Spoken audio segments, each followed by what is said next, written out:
Байхгүй л бол болохгүй хүн болоорой.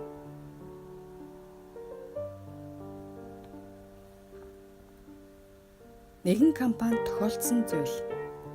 Компани байранд давхар болгоныг цэвэрлэдэг цэвэрлэгч тустай байдаг бөгөөд 11 давхрын цэвэрлэгч хэмээн юунд тэгж их баяртай байдаг нь бүү мэд үргэлж цоглог инээмсэглээд л явдаг нэгэн. 11 давхрын жорлонд ороход байнга л гой цэцэгний үнэр өнөрсдөг бөгөөд эмээ амьд цэцэг тавьдаг учраас тэрэ. Компани онцлог гэвэл үйл ажиллагааг зохион байгуулдаг ба дуусны дараа хаягдл цэцгүүд их байдаг бөгөөд эмээ тэр цэцгэс дундаас хараахан өгөхгүй байгаа амьд цэцгсийг ялгаад устай савнд хийж тавьдаг байлаа. Жорлонд орсон хүмүүс цэцэгний өндөр өнөртөд хөөх энэ юуны өнөр вэ гэдэл баярлдаг аж. Уйдгартай ханхайсан жорлон яг л галерей мэт өөрчлөгдөв.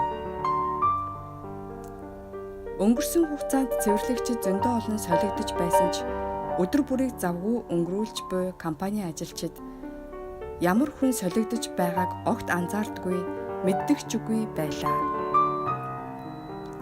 Гэтэл энэ эмээг солигдно гэсэн чинь бүгд л харамсаж байлаа. Тэр үед 11 давхрын ажилчид захиралтай хамт өдрийн хоол идэхээр боллоо. Захирал санал болгох зүйл байвал хэлээрэй гэхэд нэгэн ажилтан гараа түргэнгээ чинь өргөлөө. Манай 11 давхрын цэвэрлэгчийг солихгүй байж өгнө үү? Хажуугийн өөр нэгэн ажилтан. Би ч бас адил бодолтой байна. 11 давхрын цэвэрлэгч хэмээн үнэхээр сайн хүн гэж олон ажилтнад захирал санал тавьсан бөгөөд цэвэрлэгч хэмээн шилдэг ажилтнаар шалгарлаа.